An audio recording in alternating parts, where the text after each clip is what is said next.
नमस्कार, मैं हूं अभय पांडे और आप देख रहे हैं न्यूज़ स्टम्प की खास पेशकश नेताजी डायरेक्ट। नेताजी डायरेक्ट में आज हम आपको मुखातिब कराएंगे अमर सिंह से। अमर सिंह पेशे से अधिवक्ता हैं, लेकिन इस बार बभनी पंचायत से मुखिया पद के उम्मीदवार भी हैं। तो आइए इनसे बात करते हैं कि आखिर इन्होंने वकालत जैसे स्वच्छ पेशा को छोड़कर राजनीति का जो शिशु रूप होता है, पंचायत चुनाव लड़ने का निर्णय कैसे लिया। अमर जी, बहुत बहुत स्वागत है आपका न्यूज़ स्टम्प में। जी, आपका आप भी बहुत एक बहुत अधिवक्ता हैं और अधिवक्ता बहुत ही स्वच्छ पेशा माना जाता है, बहुत प्रतिष्ठा होती है इसमें। उसके अलावे आप चुनाव में उतरे हैं, पंचायत चुनाव में उतरे हैं, आप मुखिया बनना चाहते हैं। क्या इसके पीछे क्या लॉजिक है? देखिए, इसके पीछे एक अपनी आंतरिक इच्छा है और एक लॉजिक भी है कि जो पंचायत स्तर पे जो वर्क होने चाहिए वो इम्प्लीमेंट होकर के धरातल पे नहीं आ रहे हैं। मेरा एक ही मकसद है इसमें आने का, पेशा अधिवक्ता का है, और हम अधिवक्ताओं का एक ये रोल है कि हम लोग समाज सुधारने में एक बहुत बड़ा रोल अहम अदा करते हैं। संसद हो या समाज हो, दोनों हमसे यही आशा रखते हैं कि हम आगे आएँ और आगे आकर एक समाज को नई दिशा दें। काफ़ी दिनों से हम यही देख रहे हैं कि पंचायत का चुनाव हो या कोई अन्य चुनाव हो, सभी दागी लोग खड़े हो जाते हैं, भिन्न भिन्न तरीक़ों से नागरिकों को इधर उधर भटकाते हैं और समुचित जो धरातल पे बात आनी चाहिए, जो विकास होना चाहिए, न करके व्यक्तिगत रूप से किसी का विकास करते हैं। और आज की हमारी युवा पीढ़ी जो है, उनको रास्ते से भटकाने में इन लोगों का बहुत रोल है। हमारे युवा आज राजनीति के क्षेत्र में स्वच्छ छवि लेकर नहीं आ रहे हैं, और जो युवा हैं उनको पढ़ने से और समाज का क्या तौर तरीका होता है जीने का, ये लोग उस मार्गदर्शन तक नहीं आते हैं। एक मुखिया का ये भी कर्तव्य होता है कि आप पंचायत के विकास के साथ साथ वहाँ के युवाओं को प्रेरित करें शिक्षा की तरफ, उसको समाज में कैसे रहना है, समाज के लिए उसका क्या दायित्व है। क्योंकि एक जो मुखिया होता है एक पूरे पंचायत का मार्गदर्शक होता है, और मुखिया को इसलिए चुना जाता है कि जो हमारा मुखिया होगा वो हमारे गांव की, हमारे क्षेत्र के लोगों को सही सीख दे जाएगा। लेकिन कुछ ऐसे लोग आ जाते हैं जो समाज सुधारने की बजाय समाज में विस्फोट पैदा करते हैं। विस्फोट इन द सेंस कि डिवाइडेशन, पार्टीशन और तरह तरह के दिमाग में भर देते हैं, जो युवा भटक जाते हैं, विकास रास्ते से नहीं आता है।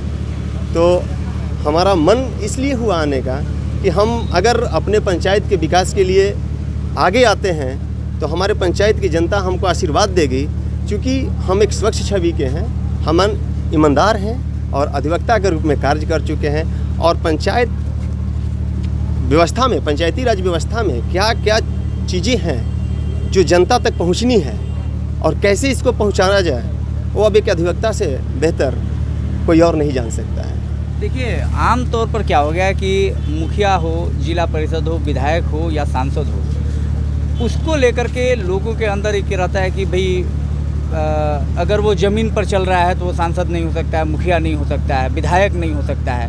विधायक, सांसद या मुखिया होने के लिए क्राइटेरिया होती है कि कम से कम स्कॉर्पियो मेंटेन करे, मुखिया जी कम से कम स्कॉर्पियो मेंटेन करे।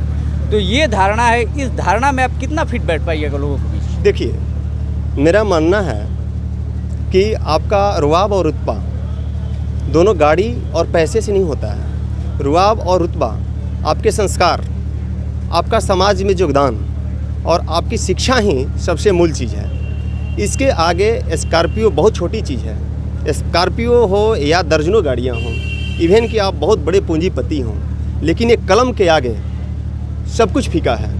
बहुत सारा धन संपत्ति हो जाए, प्रत्याशी बनने के लिए गाड़ियों की लाइन लग जाए, वो बहुत मायने नहीं रखता है। जिस पंचायत का मुखिया कलम से मजबूत नहीं होगा, वो कभी पंचायत का विकास नहीं कर पाएगा।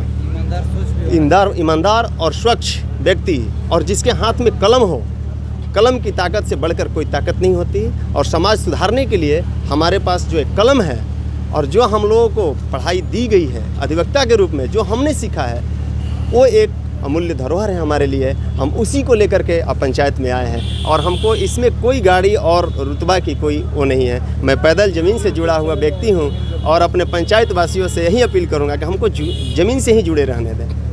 तो मेरे कहने का मतलब ये है कि आपने जो कुछ भी बताया है, आपका सीधा यही कहना है कि अगर आप मुखिया बन जाते हैं तो अगले 5 वर्षों में आप अपने पंचायत को बिहार का सबसे आदर्श पंचायत बना पाइएगा।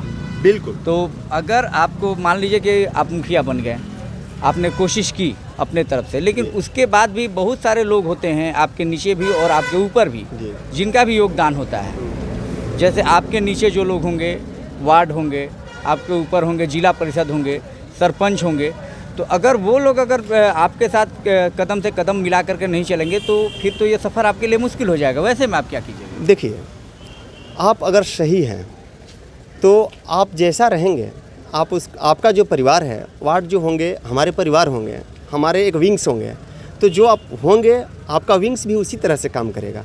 अब आप पे डिपेंड करता है कि आप अपने विंग को किस तरह से आंकते हैं। विंग अगर हमें जानता है कि नहीं सही छवि के हैं तो हमसे वही एक्सेप्टेशन करेगा। हम उनको ट्रेनिंग देंगे कि भाई आप जनता के लिए आए हैं, पैसे के लिए नहीं आए हैं, आप हमारे साथ चलिए। हम जब सही रास्ते पे चलेंगे तो हमारा कारवां बढ़ता जाएगा, हमारा कोई विरोध नहीं करेगा। सही रास्ते पे सभी चाहते हैं, बस उनको थोड़ा सा मार्गदर्शन की ज़रूरत है।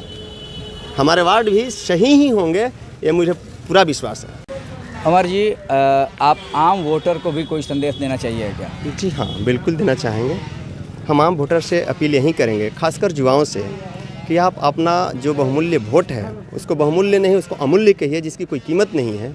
वो आपका एक वोट जो है वो आपके 5 साल का विकास चुनेगा। और हम आपसे अपील करेंगे, पूरे ग्रामीण जनता और जो पंचायत की जनता है, कि आप वैसा प्रत्याशी चुनें जो स्वच्छ छवि का हो और चरित्रवान हो और जो ज़मीन से जुड़ा हुआ हो और जो क्षेत्र के विकास के प्रति अपना सब कुछ न्यौछावर कर दे। और साथ ही साथ मैं ये भी कहूँगा कि आप जो अपना बहुमूल्य वोट है उसको देने से पहले 100 बार सोचें कि आप जो वोट दे रहे हैं वो किसे दे रहे हैं। बाद में देने के बाद पछतावा ना हो, वैसा कैंडिडेट चुना जाए। अगर आपका एक मुखिया शिक्षित होगा तो आपका पूरा पंचायत शिक्षित होगा। अगर आपके घर का मुखिया शिक्षित नहीं होता तो आपका सारा घर सिस्टम बिगड़ जाता है। और आप पंचायत का मुखिया चुनने जा रहे हैं तो मेरी यही जनता से अपील है कि आप शिक्षित और चरित्रवान व्यक्ति को ही चुनें और अपना अमूल्य जो वोट है उसको बर्बाद न करें। धन्यवाद। तो चलिए, ये थे अमर जी जो मुखिया पद के प्रत्याशी हैं। कुछ लोग भी हैं यहाँ, उनसे हम लोग बात कर लेते हैं। बाबा, आप तो वोटर हैं, आप ये बताइए कि ये वकील हैं, क्षेत्र के हैं। आप ठीक है, आप किसी भी क्षेत्र के रहने वाले हैं, आप हैं तो भारत के नागरिक, और भारत में हर जगह ये व्यवस्था होती है, हर जगह मुखिया होते हैं, सरपंच होते हैं, विधायक और सांसद होते हैं। वैसे में एक अधिवक्ता, युवा अधिवक्ता, अपने रुआब वाले पेशे को छोड़ करके चुनाव मैदान में उतरे हैं। क्या उम्मीद करते हैं ऐसे कर्मठ लोगों से आप? ना, मुखिया जी बहुत बढ़िया, अच्छा आदमी बने, बात से बढ़िया, ठीक है। हाँ, बहुत। तो क्या ऐसे लोग अगर मुखिया बनते हैं तो उससे समाज का भला होगा? एकदम न होगा। पढ़ लिखल है। आप लोग भी चाहते हैं कि पढ़े लिखे लोग समाज में आए? आपका बहुत बढ़िया है। ये अधिवक्ता हैं, बहुत ठीक है? भाषा बढ़िया हुआ है, ऐसा मुखिया से मिलबे नहीं करेंगे।